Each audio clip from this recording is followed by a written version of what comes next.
ეკომეტრი.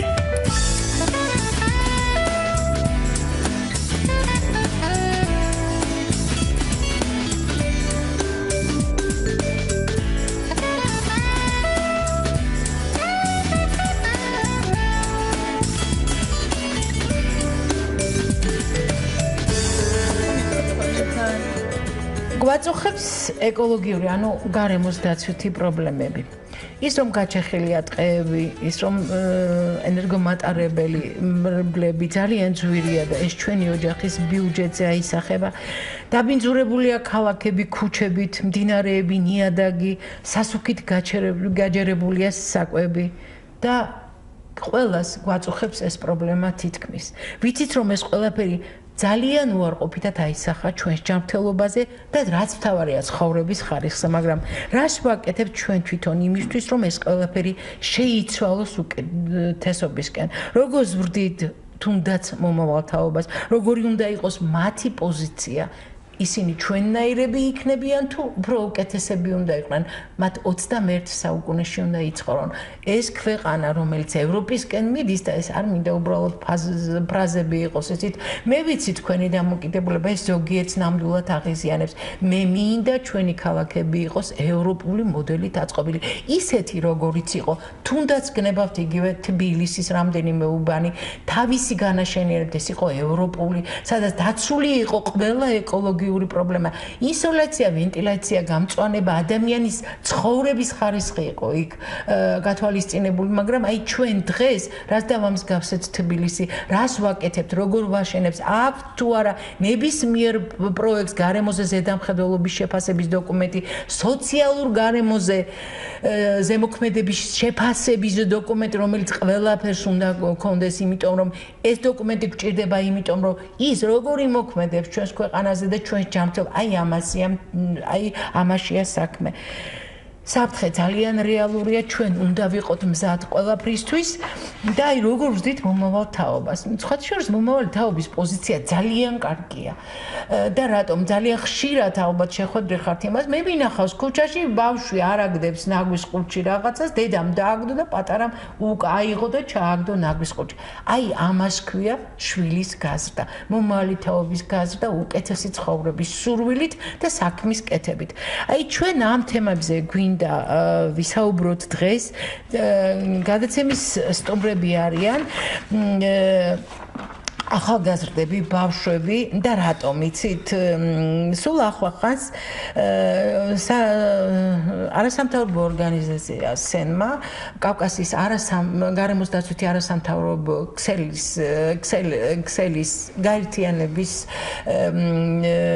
ორგანიზაციამ ასეთი კონკურსი გამოაცხადა, ნიკო კეცხოველის, დიდი ნიკო კეცხოველის სახელობის პრემია.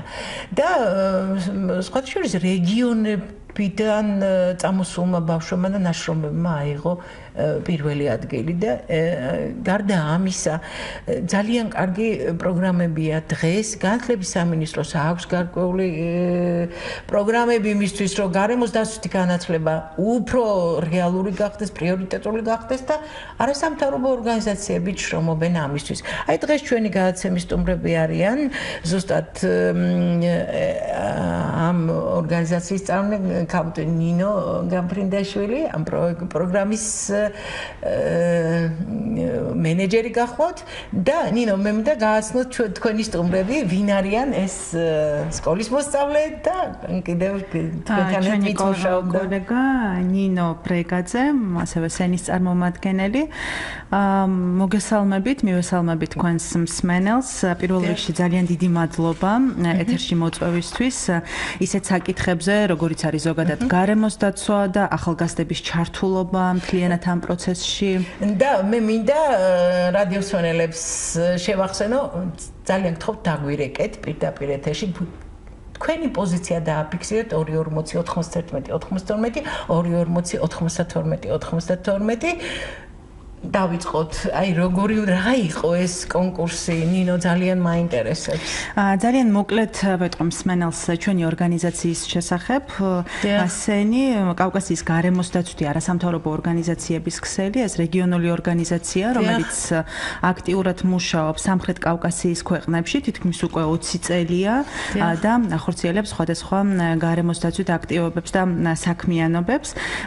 ჩვენი ძირითადი თემატური მიმართულებები არის რესურსების მართვა, კლიმატის ცვლილება და ბუნებრივი კატასტროფების მართვა, ნარჩენების მართვა, ზოგადად გენდერი და გარემო და ქალების ჩართულობა ბუნებრივი რესურსების მართვაში და 2016 წელს სენმა, ასე ვთქვათ, ეს წელი და მომდევნო 10 წელი გამოაცხადა ახალგაზრდებთან თანამშრომლობის და ახალგაზრდებთან მუშაობის წლად და ჩვენს მიმდინარე სხვადასხვა პროექტებში, რომელიც საქართველოს თითქმის ყველა რეგიონს ფარავს, მათ შორის აფხაზეთსაც, ჩართული ყავს და მობილიზებული ყავს ახალგაზრდები, სკოლები, სხვადასხვა კამპანიებში და სხვადასხვა პროექტებში და ერთ-ერთი მნიშვნელოვანი, ასე ვთქვათ, ახალგაზრდული ინიციატივა, რომელსაც სენმა საფუძველი 2015 წელს ჩაუყარა, ეს არის ნიკო კეცხოველის სახელობის პრემია, სადაც საქართველოს რეგიონის სკოლები,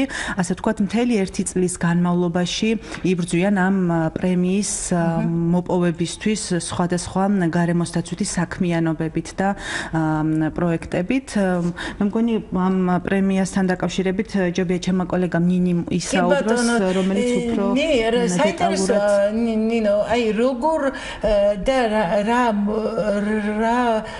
მოთხოვნებს აკმაყოფილებდა ადამიანი მოსწავლე, ან თუ იყო ასეთი რომელი ასაკის, რომელი სკოლის და განსაკუთრებით რეგიონის პრობლემების მიხედვით გამომდინარე ეკოლოგიური პრობლემებიდან, აი რა სითვალისწინებდა ნიკო კეცხოველის სახელობის პრემია და როგორ შეიძლება ეს ამ კონკურსში მონაწილეობის მიღება საერთოდაც? კი ბატონო, ასევე მინდა რომ ძალიან დიდი მადლობა გადაგიხადოთ იმისთვის, რომ დაინტერესდეთ ჩვენი კონკურსით. ჩვენთვის ძალიან მნიშვნელოვანია, რომ რაც შეიძლება მეტმა ადამიანმა გაიგოს ამ კონკურსის შესახებ, ვინაიდან ვთვლით, რომ ეს არის ნამდვილად უნიკალური შესაძლებლობა სკოლებისთვის, იმ ადამიანებისთვის, ვისაც აქვთ ეგრეთ წოდებული მწვანე გარემოს და სადმე მეგობრული იდეები და რომელთაც აქვს სურვილი, რომ თავიანთი შესაძლებლობები აქციონ რეალობად და საკუთარი თავის რეალიზება მოახდინონ. სწორედ ამ მისიას ემსახურება ნიკო კეცხოველის პრემია და შეგვიძლია თავმად ვთქვათ, რომ დღეს ეს არის ყველაზე მასშტაბური გარემოს დაცვითი სასკოლო პრემია. რაც შეეხება მოთხოვნებს, აქ მონაწილე გუნდები მთელი წლის განმავლობაში მუშაობენ საკუთარ გარემოში სხვადასხვა ეკოლოგიური პრობლემების შესახებ, არა მხოლოდ პრობლემების შესახებ, შეიძლება მათ რაღაც დადებითიც წამოსწიონ და წლევანდელი 2018 წლის თემა არის აღმოაჩინე საქართველო, რაც გულისხმობს შენ საკუთარ გარემოში ტურისტული პოტენციალის ხაზგასმას, შენი გარემოს სილამაზის იმ სერვისების ხაზგასმას, რაც შეუძლია შენს თემს და ველოდებით რეგიონებიდან, ისევე როგორც დედაქალაქიდან, უამრავ საინტერესო იდეებს გამომდინარე იქიდან, რომ სულ რაღაც ერთი თვე რაც დაიწყო კონკურსი და ჩვენ პორტალზე არ წყდება არც დარეგისტრირებული სკოლების რაოდენობა და არც იმ აქტივობების, რომლის პერიოდულად ემატება და მსმენელსაც შეუძლია ნახოს, შევიდეს პორტალზე Forestry.g, რომელიც არის აი ამ კონკურსის ერთგვარი ელექტრონული პლატფორმა, ანუ ყველა ის აქტივობა, რაშიც ქულები ეწერებათ სკოლებს, ამ პორტალზე განთავსებული კატეგორიების მიხედვით სხვადასხვა კატეგორიები გვაქვს ამ კონკურსში, შეგიძლიათ შეხვიდეთ, რაღაც შთაგონებაც მიიღოთ, როგორ მუშაობენ სხვა სკოლები და თავად გახდეთ მონაწილე და ვინ იცის იქნებ გამარჯვებული. რა საინტერესო, რას მიიღებენ ბავშვები აქედან საინტერესო ახალგაზრდები? რა მიიღეს ახლა?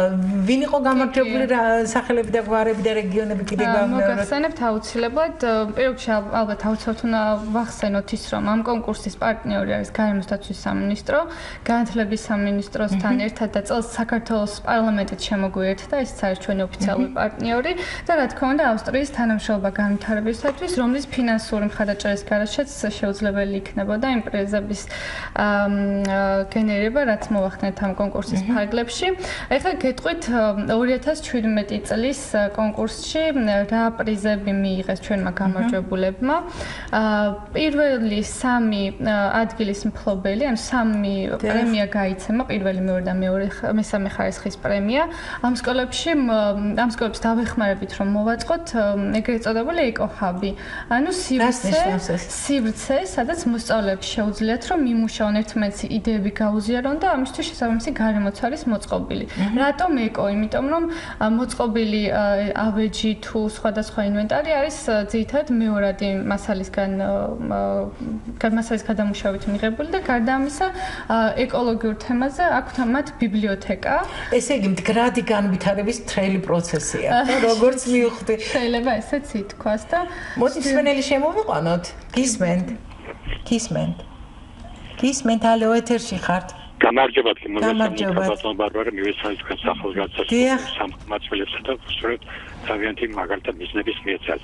რამდენად ბატონ ბარბარა თქვენ შეხან ახსენეთ ნიკო კეცხოველი დაასახელე და გასაგები ამ პიროვნების სამოცება და თუნდაც მისი წიგნი კერჩი დაკოდილი ბუნება და მე რამდენად კიდე აი ნიკო კეცხოვს დავუმატოთ კიდე ბრაზლარის და ერთობლივი სიმღერა დღეს შეუნახე შვილებსა და იქნება თქვენ გადაცემას ყოველთვის წინ მოსწრებს ინტერმედია და მის მაგერად აი სიმღერა ჩავთო და კვირაში ერთხელ მაინც მოვახსენოთ ხალხს და იქნება გონზე მოვიდეს საზოგადოება კიდე რამითო მეთქვა ეს გაითვალისწინეთ დაუცებ და მეორე კიდე რამითო მეთქვა აი მაგალითად მე მახსოვს სკოლაში აღზრდიდან ბავშვები დაწყებით კლასში თუ შემდგომ კლასებში იყო ესეთი მოთხრობა პიონერის წყარო ალბათ გაგეხსენებათ ბატონო ბარბარა აი როგორ გააცოცხლეს მიკარგული წყარო ტყის გაშენებითა და აი ესეთი მოთხრობებს თუ სწავლობენ ბავშვები სკოლაში და თუ ხდებათ აი ესეთი რომლებიც მათ აღუძრავს და აღზრდებს თავიდან და აი ეს მაინტერესებდა და მეორე კიდე დღეს იყო გადამფრენებელების დღე დიახ ბატონო აი ჩარფაც მომიხდა სოფლერა და აი მოვასმენებ ბევრმა ისეთ არ ხომ არა ხალხმა მოისმინა ჩემს ეზოში დაბუდებული ჩიტების ჭიკჭიკი რადგან ჩიტებსაც უნდა მოხმარებოდა და საბუთრების მოწყობა და მართალებს ანგები. აი მხრიდანაც ხდება თუ ამზადებთ საბუთრებსა და თულიან ჩიტებს. ძალიან დიდი მადლობა და ძალიან კარგია ალბათ არც მიაქცია თბილისის მინო თქვენ თუ მიაქციათ რომ ბეღურები აღარ არიან. თბილისში ეს ძალიან დიდი პრობლემაა რომ იცოდეთ ბეღურებს აღარ აქვს არსებო არა ჰაერის დაბინძურების პირდაპირ მაჩვენებელია ის რომ ბეღურა ქალაქში აღარ არის გისმენთ კიდევ ორი მსმენელია გისმენთ გამარჯობათ ბატონო ბარბარე მიესალმებით თქვენს სტუმარს მე ორი კითხვა მაქვს პირველი აი მე გავიგე რომ პრაქტიკულად ბავშვებს ასაქმებენ ხეების დარგვასთან დაკავშირებით ხის ენერგიასთან მიმართებაში რაღაცებს ასწავლიან და ეუბნებიან რომ ეს კარგია გარემოსთვის და ჩვენთვის რომ კონდეს უკა ჰაერი მაგრამ ამავე დროს მოდივარ წინააღმდეგობაში იმასთან იქიდან გამომდინარე რომ მათი მშობლები ან მათი ნათესავები მრავალწლიან მათი ბაბუების ან ბებიების ან მამების მიერ დარგულ ხეებს ქალაქის ცენტრში კაფავენ იმისთვის რომ ააშენონ ადამიანის უფლების განვლევი კორპუსები. აქედან გამომდინარე როგორ ახერხებთ იმას რომ უთხრათ ეს კარგია სადაც თქვენ გგავთ მაგრამ იქ სადაც თქვენ მართინაპრებმა დარგეს და ეხლა ხრის ეს ჭირდება საქმეს მაგრამ 50 წლის შემდეგ აი ამასაც მოგითხრიან და თქვენი საქმე წყალში გადავარდება. ამას როგორ არეგულირებთ? იმიტომ რომ ეს კითხვები მე ვიცი ბავშვებს უშდება და მეორე ყარნარჩენებთან მიმართებაში ხალბატონო ნინო. თქვენ თუ იცით რომ ბათუმში კანადური პროექტი რომელიც 300 მილიონს დებდა ისე როგორც თბილისში კანადური 600 მილიონი და უარი უთხრეს უკვე ისიც თითქმის უარყოფილი იქიდან გამომდინარე რომ ეს არ შედის ხელისუფლების როგორც იტყვიან ბიზნესმენთა კლანების ინტერესებში. ამ დროს კანადური ფირმა ყველაფერს იკეთებს თავისთავად და შემოაქვს დასაქმება შრომის უფლების დაცვიდან გამომდინარე და ცდილობს მაქსიმალურად დაემხმაროს როგორც ბიზნეს პარტნიორი ამერიკელი სახელმწიფოს წარმომადგენელი სახელმწიფოს ხელისუფლებას მაგრამ ჩვენ და სამწუხაროდ გარემოსდაცვის მინისტრი რატომ გასაგებია კარგით ის გასაგებია მოდით ახლა ბიზნეს ინტერესებს ნუ გადავიტანთ ეს რა თქმა უნდა არის ეს ძალიან დიდი ინტერესია და ამან უნდა გარემოსდაცვის პოლიტიკას ქვეყნის გარემოს დაცვის პოლიტიკას და მიმართულებას ხელი არ შეუშალოს, მაგრამ ბიზნეს ინტერესები და ეკოლოგია ერთად ხანდახან ვერ რიგდებიან, მაგრამ აი როგორ უნდა მოხდეს ეს სინქრონიზაცია, რა ვასწავლოთ ბავშვებს, თუნდაც ის რომ მომავალ შერქონს, აი ამაზე ვსაუბრობთ ახლა ჩვენ და ჩვენ ძალიან გვაინტერესებს სამი თაობის წარმომადგენელი ვზივართ აქ თითქმის ხო? და აი მე მაინტერესებს ვისაუბროთ ამ თემებზე. რა სიტყვით ნინო თქვენ ამაზე და მაინტერესებს თქვენი პოზიციაც ახლა. აი რა როგორ უნდა ვასწავლოთ ეს ყველაფერი? როგორია თუნდაც ის გზა, აი შეთავაზება თქვენ ხშირად გიწევთ უცხოეთის ქვეყნებში, როგორია ეს სწავლების პროცესი? იქა და როგორ ხდება ახალგაზრდობასთან მუშაობა ნინო? რა თქმა უნდა, ზოგადად ძალიან მნიშვნელოვანი არის ახალგაზრდების გარემოს დაცვითი ცნობიერების ამაღლება. ჩვენმა მსმენელმა ასევე აღნიშნა ნარჩენების მართვასთან დაკავშირებული პრობლემები და ჩვენი ორგანიზაცია და ჩვენი გუნდი ძალიან აქტიურად ცდილობს იმუშაოს ნარჩენების სეპარირების და გადამუშავების საკითხებზე. მაგალითად, Goodwill-ში სპეციალური კუთხე არის მოწყობილი, სადაც მოსახლეობას შეუძლია სეპარირებული ნარჩენი მიიტანოს, უკვე დახარისხებული ნარჩენი და შემდგომ კომპანიის წარმომადგენელი წაიღებს მას შემდგომი გადამუშავების მიზნით.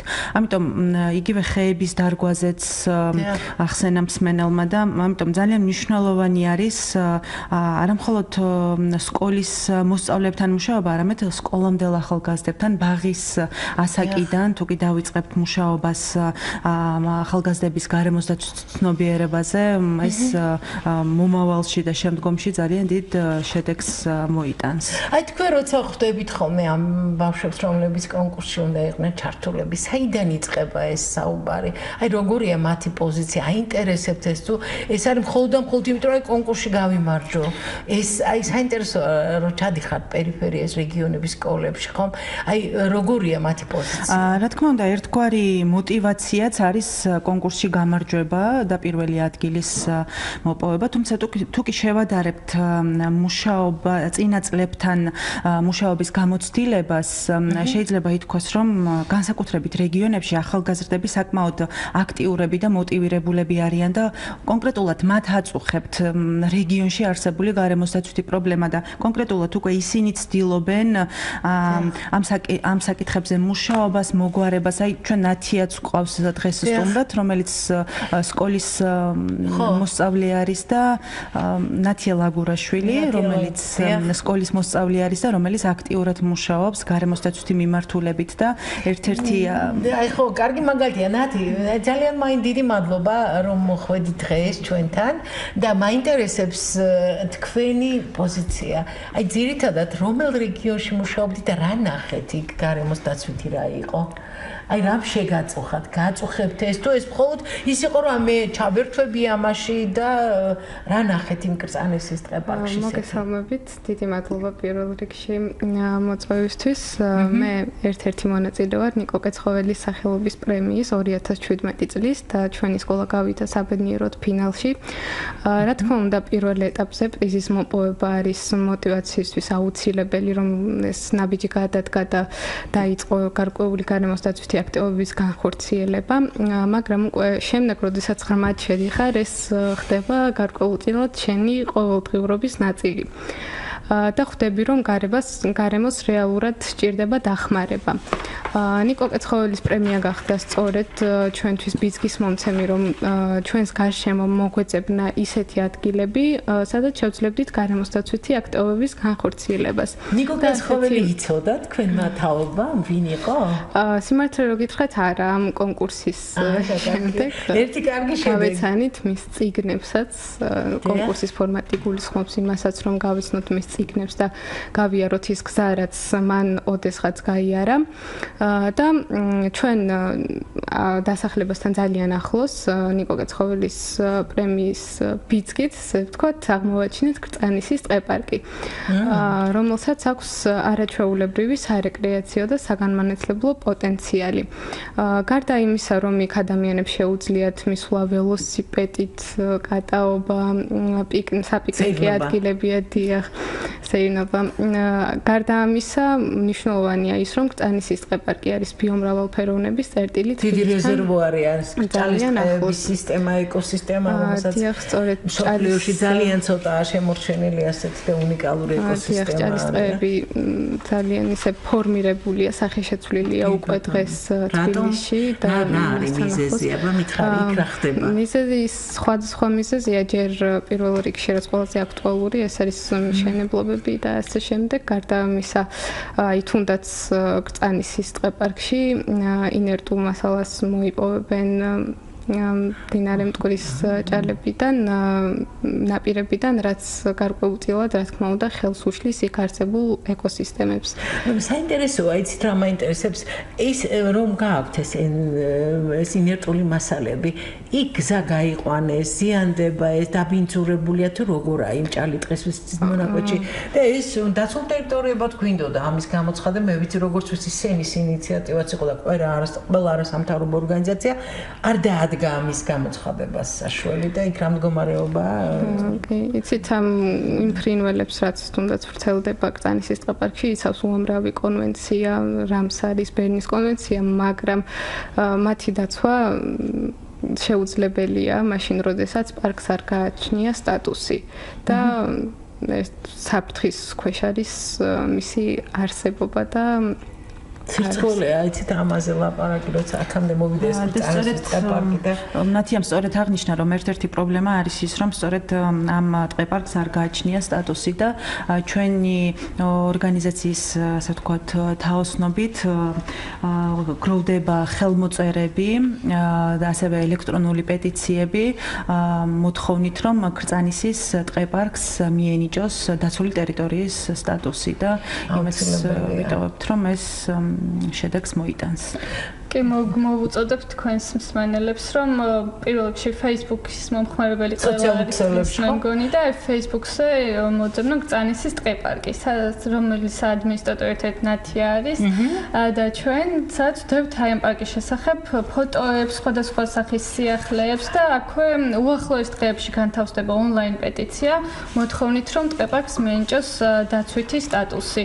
იმედი გვაქვს, რომ შემოგვიერთდებით და რაც მეტი ხელმოწერა გვექნება, ეს იქნება მის ბერკეტი, რომ უფრო დარწმუნებულები ვიყოთ ამ განაცხადში, რომ ჩვენს მოსახლეობას ნამდვილად აინტერესებს ამ პარკის დაცვა და განვითარება. ხო, იცით რა, ეს ძალიან კარგი, მე მახსოვს კრწანისის ტყე-პარკში იყო სანატორიული ზონა, რეკრეაციული ზონა იყო ყოველთვის და მას კარგი დირექტორი ყავდა, ბოლო ეს გახლავთ არჩილ პანჩულიძე, რომელიც შესანიშნავი წიგნიც დატოვა და ალბათ უნდა რაღაცა გავაკეთოთ ყველამ ერთად. მე იმედი მაქვს, რომ რადიო მსმენელები ამას გააკეთებენ, მოძებნეთ სოციალურ ქსელში კრწანისის ტყე-პარკი აუცილებლად და რაღაცნაირად ხმა მიეცით იმას, რომ იქ მშენებლობების ბუმი კი არ იყოს, ეს მიდის უკვე იმ რეგიონში, რომ ეს სასუნთქი ფილტვები ქალაქმა ახლა მაინც შეინარჩუნოს, იმიტომ რომ ჩვენ ისედაც ბევრი პრობლემა გვაქვს. მე მგონი ამას თქვენ ყველა გრძნობთ, არა, რომ შესაძლებელია ქალაქში ბევრი რამე და არა მარტო ქალაქში, კიდევ და რაც მთავარია საზოგადოებრივი ჩართულობა არის უპირველესი. საზოგადოების პოზიცია, ხო? იცით, მე მაინტერესებს, აი თქვენი პოზიცია როგორია, კლასელების დამოკიდებულება როგორია ამის მიმართ, აი დაუშვათ ნარჩენის, ნაგავის, რაღაცის მიმართ, როგორია თქვენი თაობის პოზიცია? თქვენ ხო ერთმანეთს ხვდებით სხვადასხვა სკოლებში, მარტო 153 სკოლა, თქვენ ხო გაქვთ ეს ეკობანაკებში შეგიძლიათ წახვიდეთ ურთიერთ, როგორია პოზიცია? პოზიცია ჩემი აზრით არის საკმაოდ დადებითი, იმიტომ რომ ყველა სკოლაში თითქმის უკვე შექმნილია ეკოკლუბები, ისინი ახორციელებენ სხვადასხვა აქტივობებს და თუნდაც ეს ნარჩენების პრობლემა მოსწავლეების კატეგორიაში აღმოფხვრილია და მათ იციან, რომ ნარჩენი უნდა ჩაყარონ ურნაში და არა დააგდონ ქუჩაში და უშვათ. და გარდა ამისა, მხოლოდ ურნაში კი არა, უკვე გარკვეული ნაწილი სეპარირებასაც ითხოვენ უკვე, რომ სამწუხაროდ არ არის ამის შესაძლებლობა დღეს, მაგრამ იმედია რომ იქნება გუდვილის გუდვილს თუ არ ჩავთვლით. იცით რა მოსახლეობას სეპარირება რომც დაიწყოს ჩვენ თუ არ გავაკეთებთ ნაგვის გადამამუშავებას საწარმოს სეპარაცია მაინც ყველა მაინც ნაგავს აკრალზე მოიყრის კონკრეტულად. თუმცა ნინომაც აღნიშნა რომ ეს კონკრეტულად ის ადგილსაც გუდვილში ხდება ნარჩენების შეგროვება, იქ ხდება ნამდვილად გადამუშავება ხელმეორედ პლასტმასის და ქაღალდის. ხო, ასე რომ სახლში თუ მოგიგროვდათ პლასტმასის ნარჩენი, ან ქაღალდის ნარჩენი, შეგიძლიათ დიღმის გუდვილის ფილიალში გაიყოლოთ და მოათავსოთ სპეციალურ ურნებში. ძალიან კარგი და ახლა ჩვენ ერთი ჩართვა გვაქვს ჭიათურიდან. ჩვენ გვინდა ჩავთოთ ირაკლი არიშვილი. ირაკლი არიშვილი, რომელიც ძალიან ეკოლოგიური პრობლემებია ჭიათურაში ძალიან ბევრი. ჩვენ ალბათ უახლოეს მომავალში ნინო მე თქვენი დახმარების იმედი მაქვს, რომელიც სენი დიდი ხანია მუშაობს არა მარტო ჭიათურის პრობლემებზე და იქ უამრავი პრობლემა და როგორც ვიცი ეს ამ ორშაბათს გაჩერდა ამ 3 დღის წინ ჭიათურ მანგანუმის კომბინატი, იმიტომ რომ იქ ძალიან ბევრი პრობლემაა და ჩვენ ამაზე უახლოეს მომავალში გავაკეთებთ გადაცემას და ახლა ჩვენ ეთერში ირაკლის ჩავთავთ. ნინო, რატომ შეარჩიეთ ირაკლი მაინდა-მაინც იმიტომ რომ ეს პრობლემა იყო? მოდით ირაკლის აველაპარაკოთ. ირაკლი გისმენთ, მოგესალმებით. მოგესალმებით. პირველ რიგში მივესალმებით ხოლმე სცენელებს და მადლობა გიხდით მოწვევისათვის. ირაკლი, მე მაინტერესებს რა ხდება ჭიათურაში, როგორი მდგომარეობა იქნება, მოკლედ გაახსენოთ რადიო მსმენელებს, რატოა იქ პრობლემები. მე მაინტერესებს თქვენ როგორ გაქვთ ეს გააზრებული? საკმაოდ ღრმად ვარ უკვე ჩახედული ამ საკითხში, იმიტომ რომ წლებია უკვე ამ საკითხთან დაკავშირებით მუშაობ და უკვე ხვდები რომ ძალიან რთულ მდგომარეობაშია ქალაქ ჭიათურის ეკოპრობლემები, რადგანაც ახლად ქალაქის ქუჩებში დავიარები და ვხედავ რომ საკარიერო გზის ნაწილად არის გადაქცეული ქალაქის ქუჩები, კერძოდ კი მოძრაობენ რაღაც უდიდესი ზომის სატვირთოები, რომლებსაც გადაუხურავენ მანგანუმის, შემდგომ ეს იყრება ქალაქში და ჰაერის დამძურება ხდება საკმაოდ. წყალს რასაც მოიხსენება ვილა რა დღეშია კი ნანუ ზედაპირული წყლები საკმაოდ დაბიძურებულია, რადგანაც ქარხნებია დაერთებული ყვირილის ბაზაზე და შესაბამისად ირეცხება მდინარე ყვირილაში და რაც ფერსადლებს ეს მდინარეს საკმაოდ ცუდი არის, რადგანაც ადამიანის შემცველობისათვის ეს საკმაოდ ძიმია. ირაკლი, რა მაინტერესებს იცით, აი სასმელი წყლის პრობლემა თუ მოგვარდა ჭიათურაში და მე ეს ყველაფერი შენს ნაშრომში როგორ აისახა და მე ვიცი რომ მან ძალიან კარგი ახალგაზრდული ეკოკლუბები გაქვთ და შესანიშნავად მუშაობთ. აი მაინტერესებს აი ხა თქვენი პოზიცია როგორია ხოლმე და ვინმე გისმენთ თუ არა? საკმაოდ კაცრია ჩვენი პოზიცია ამ თემასთან დაკავშირებით, რადგანაც ხშირად ვაწყობთ გარემოსდაცვით აქციებს, კერძოდ კი საპროტესტო აქციებია უფრო ხშირად, რადგანაც მოუწოდოთ ყველა სტრუქტურას, რომელსაც კი შეუძლია მცირედით დაეხმაროს ჩვენ ქალაქს. რაც შეეხება სასმელ წყალს, საკმაოდ მძიმედ არის ისევე მდგომარეობა, რადგანაც მხოლოდ 2 წყაროა, რომელიც შედარებით ნაკლებად დამიზურებულია ჭიათურაში და ამ 2 წყაროს გამოყენებაც შედარებით ძნელია, რადგანაც არის შორ ტერიტორიებზე ქალაქისაგან. შესაბამისად, ჭიათურის მოსახლეობას არჩება სუფთა წყალი დასალევად, რაც ხშირად მიდის ძალიან ძიმე შედეგებამდე და კერძოდ კი ხშირია ჭიათურაში ონკოლოგიური დაავადებები. რაც შეეხება ეკოკლუბებს, დიახ, მართლა კარგი ეკოკლუბები ყავს. ერთი არის ჭიათურის მოსავალთა საკრებულო, რომლებიც ეკოკლუბი არ არის საკრებულო, თუმცა ჩვენი მთავარი მიზანია რომ ვიმუშაოთ ეკოპრობლემების გადაჭრაზე და ყველანაირად მცირე ცვლილი მაინც შევიტანოთ ჭიათურის პრობლემების მოგვარებაში. ასევე სკოლის ეკოკლუბები, კერძოდ კი მე ვარ პირველი საჯარო სკოლის მოსწავლე და იქ ვყავთ ჩემი ეკოკლუბი, თუმცა როგორც უკვე იცით, კალბათ გესადინებათ ნიკო კეცხოვლის სასკოლო პრემიასთან დაკავშირებით, სადაც ჭიათურის ეკოსკოლები აქტიურად იყვნენ ჩართულები, მათ შორის მე ერთ-ერთი პრიზიორი ვარ და ვცდილობ რომ ჭიათურის ყველა სკოლა იყოს ჩართული ახლა ამ პროექტში, რადგანაც ეს პროექტი არის ჩემი ერთ-ერთი საუკეთესო სასკოლო პროექტი, რაც კი მინახავს, რადგანაც ბავშვების ეკოცნობიერება საკმაოდ მაღალ დონეზე წერს და თუნდაც ჭიათურელი ახალგაზრდებისაც ეს კარგი იქნება, რადგანაც უფრო ღრმად შეისწავლონ ჭიათურის ეკოპრობლემები. კერძოდ კი მე ვეხმარები ახლა რამდენიმე სკოლას, რომ ამ პროექტში მიაღწიონ წარმატებას, რადგანაც მინდა რომ აი ჩემი ქალაქიდან ყველაზე მეტი წარმომადგენელი იყოს, იმიტომ რომ ჩემ ქალაქში განსაკუთრებით არის ეს ეკოლოგიური პრობლემები.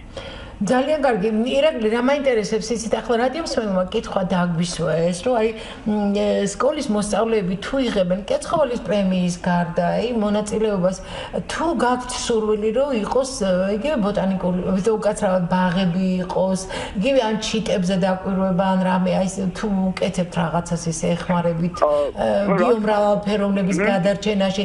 იგივე თქვენ კაკლის კორომები გაქვთ, რომელიც აი მანგანუმის მოპოვების გამო იღუპება ეს კაკლის კორომები საფრთხის ქვეშ არის. აი მე მაინტერესებს თქვენი პოზიცია და არა მარტო ეს ტრადიციული სახლები ინგრება ძველი ისტორიული სოფლები იმერეთის გისმენთ.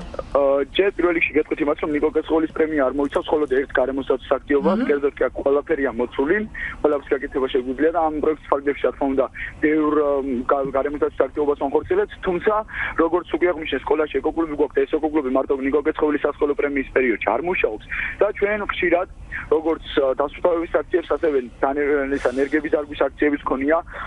ამდენი ხნის განმავლობაში დაახლოებით 1300 ენერგი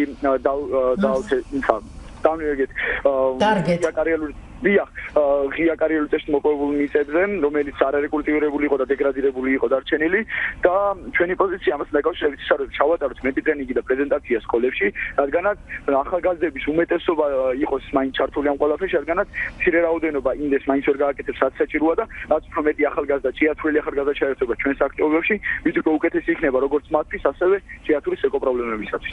ძალიან დიდი მადლობა ირაკლი, წარმატებებს გისურვებთ და მე მინდა ჭიათურა ისეთი დიდი გახდეს და ისე მნიშვნელოვანი გახდეს, როგორც ესეთი მომხიბლავი, ეკოლოგიურად სუფთა, ინტელიგენცია, უამრავი, არაჩვეულებრივი პირველი კლასის ქალაქი იყო და თუნდაც თქვენი სამედიცინო ჯანდაცვა როგორ მუშაობდა, გნებავთ თეატრი როგორ მუშაობდა, მე მინდა რომ ჭიათურა ისეთი ლამაზი იყოს, როგორც იმერეთის მთიან რეგიონს შეეფერება, წარმატებებს გისურვებთ და მანამ კიდევ ერთ კონკურსაც განსალაფათში შევთავთ ახლა გორის რაიონიდან.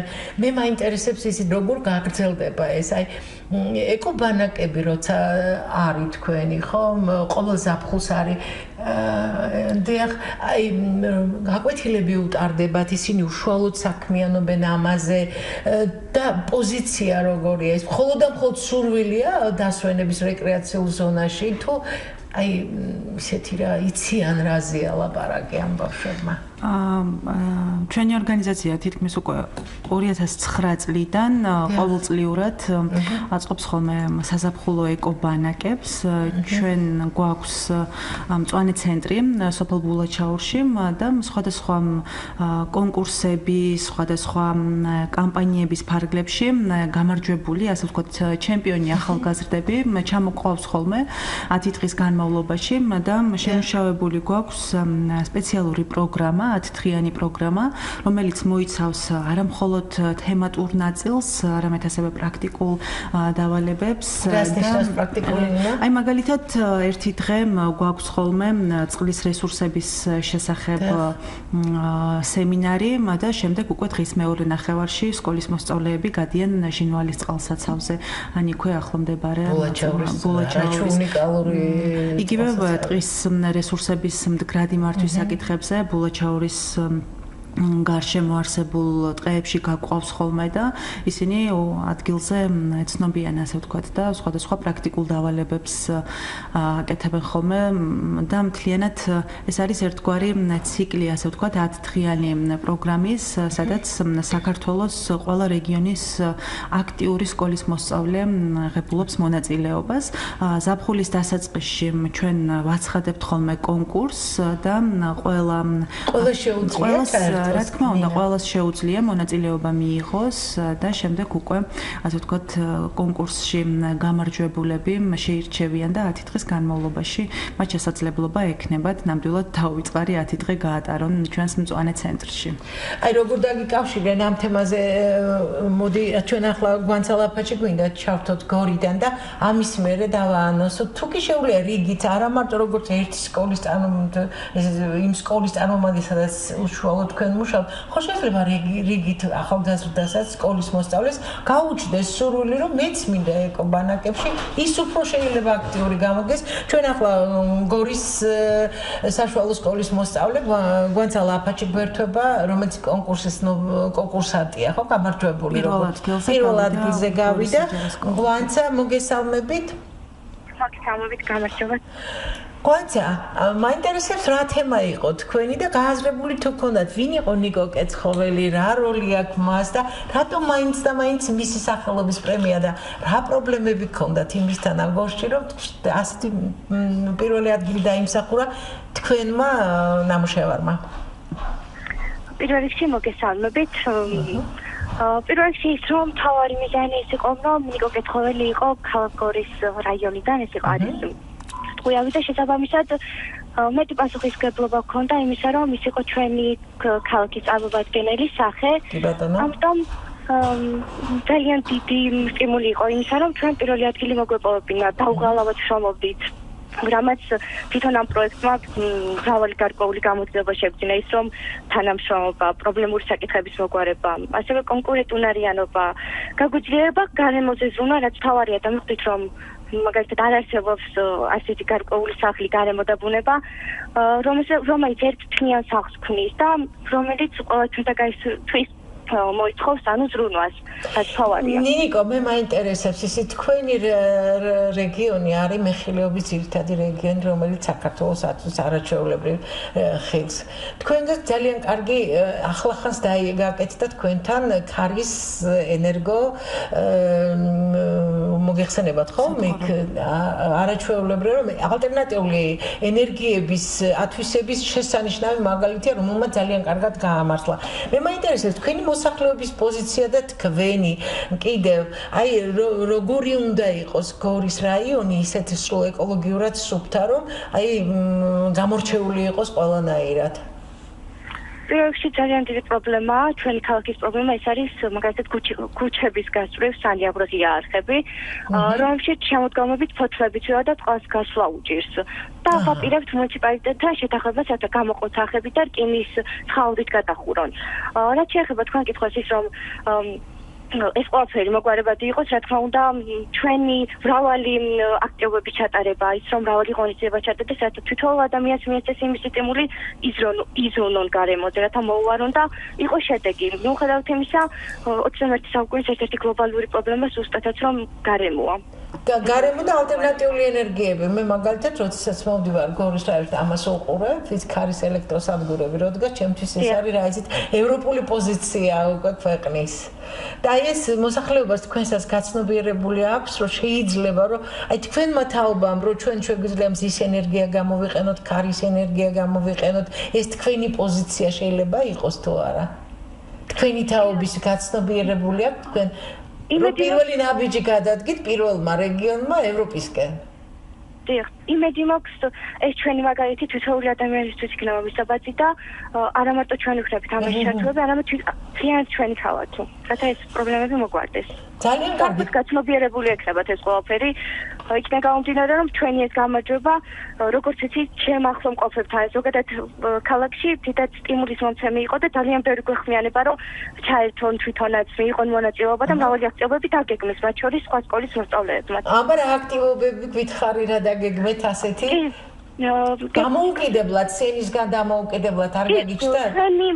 კი, მრავალი პროექტი დავგეგმეთ ის, რომ ახლობახის ტერიტორიაზე დავდგეთ ხეები, სხვადასხვა სკოლის მოსწავლეები იყვნენ იქ მოწვეულები და ყოველგვარი ინიციატივის გარეშე ერთი ის იყო, რომ გავახმაურეთ ეს ინფორმაცია და ძალიან ბევრი მოსწავლე შეიკრიბა. თვითონ Facebook-ის გვერდზეც გამოვაქვეყნეთ.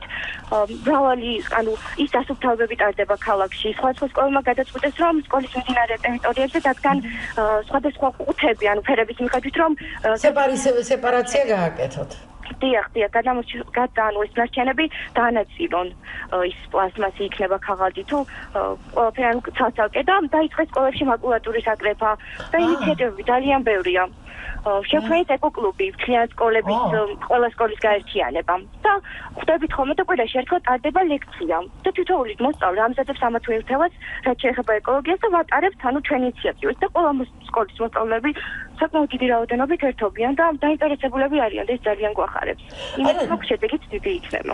იმედი მაქვს და ეს ხო რადიოსმენელმა დარეკა, რომ აი მუსიკა იმ ფრინველებს, რომლებიც თბილ ქვეყნებში არ მიდიან. ჩემს ბავშვობაში მახსოვს შოშიებს უკეთებდით საბუდარებს. თქვენთან ესეთი აი სურვილი გაგჩენიათ, რომელიც ასეთი რაღაც გააკეთე. ალბათ მითხარი? თავიდან რომ პროექტი დაიწყო, მოსწავლეები რომ შევიკრიბეთ, ეს გუნდი იყო 8 კაციანი და გადაწყვეტეთ რომ რა შესაძლებლობაც ჰქონდა სახლში იმ რაღაცა თუნდაც პლასმასი ხე, პატარა ბუდეები გაგვიკეთებინა და ჩვენი სკოლის მიმდინარე ტერიტორიაზე მხეებზე ჩამოვიდეთ ეს ბუდეები და ყოველდღიურად საკვებს ყრით ამ როგორც შეიძლება ვუწოდოთ კი და ყოველდღიურად საკვები ძალიან შედეგი იყო ნახულობის და ეს ჭიტები იყვნენ შესულები ხა შეიძლება ზოგი არ იყო იმდენად კარგი მაგრამ რაც შეძლეს ბავშვებმა ზოგი ნამდვილად კარგი იყო და ფოტოებიც ჰქონდა დადებული ცუდი ფრინველი არ არსებობს ბიომრავალფეროვნება ისეთი ჯაჭვია რომ იქ არაფერი ზედმეტი და ცივი არ არის სახლები იგულისხმება სახლები შეიძლება არ იყო ისეთი მომხიბლავი შესულიყვნენ მაგრამ ეს ჩვენ დროს ინიციატივა იყო რაღაც იმ გამოყენება რომელიც შეიძლება ვიღაცას გადაეგდო, მაგრამ ამ ნივთებისგან შევქმნით ეს პატარა სახლები. დიდი მადლობა პოზიციისთვის. გვანცალაფაჩი გვერდდებოდა ძალიან მინდა ალბათ როდესმე ჩვენ გავაკეთებთ გადაცემას, სადაც გვანცასაც ჩამოვიყვანთ გორიდან ალბათ და ირაკლის ჭიათური და წარმატებებს გისურვებთ და ნიკო კეცხოველის დიდი გზის. არა მარტო ნიკო, მამამისიც თქვენ ალბათ იცით. მე მინდა იცით და რადიოსმენელებმაც იციან და შევახსენოთ რომ აი ეს უნივერსიტეტის ბაღი რომელიც არის ახლა და ცოტა საომდგომარეობაშია.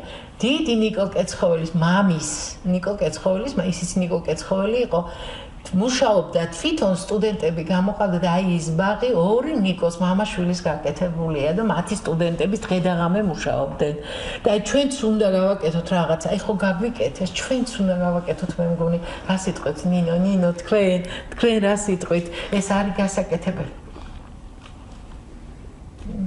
რა ვქნათ გავაკეთოთ ну პირველ რიგში სადა ისე გვწანის სისტეპაკს მინდა დავუბრუნდე რომ აი თქვენი ის ლოგიკური გაგრძელება რომ იყოს თქვენი ნათქვამის ანუ ეს იგივე ნიკო კეცხოველის სახელსაც უკავშირდება ამ ბაღის დაარსება და განვითარება და მე მგონი ყველა მეთად უნდა გამოვხატოთ ჩვენი პოზიცია ეს არ მინდა ძალიან ისე ჟღერდეს რაღაცა თითქოს შორიდან ნათქვამი იმისთვის რომ ყველა მიხვდეს რატო ვაკეთებთ ამ პარკზე ამ ხელა აქცენტს უნდა მოხვით გაატაროთ ერთი თავისუფალი დღე ამ პარკში თქვენ მეგობრებთან ერთად პიკნიკისთვის დასვენებისთვის შეგიძლიათ კარვებითაც მიხვიდეთ ვინც ხართ გატაცებული ფრინველებზე დაკვირვებით ახლა კარგი პერიოდია და შეგიძლიათ მიხვიდეთ ეწვიოთ 29 აპრილს გავაკეთეთ ეგრეთ წოდებული ძველმანების ბაზრობა და კრწანისის ტყეპარკში და ძალიან დიდი მადლობა ყველა იმ მონაწილეს რომელიც მოვიდა და თავისი ორიგინალური ხელით ნაკეთი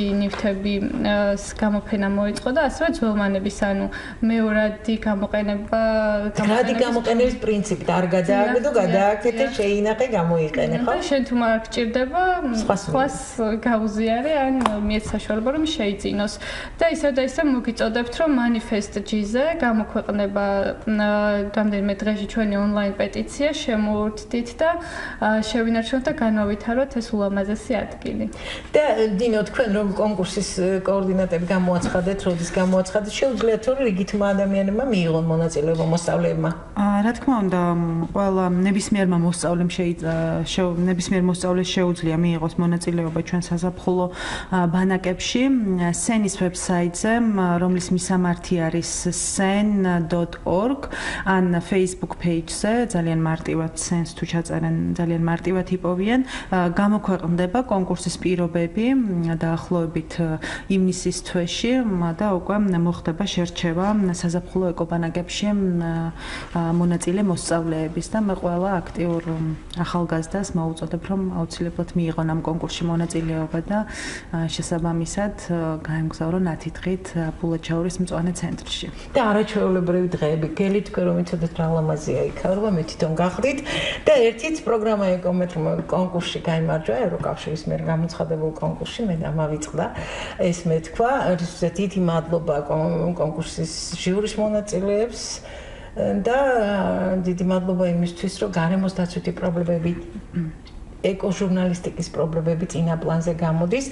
ამით პროგრამა ეკომეტრი ამთავრებს მუშაობას, გაცემის სტუმრები იყვნენ კავკასიის გარემოს დაცვითი არასამთავრობო ორგანიზაციათა ქსელის სენის პროექტის მენეჯერი ნინო გაფრინდაშვილი, ნინი ბრეგაძე, კოორდინატორი და შესანიშნავი ნათია ლაგურაშვილი, თბილისის 153 სკოლის მოსწავლე კონკურსში გამარჯვებული.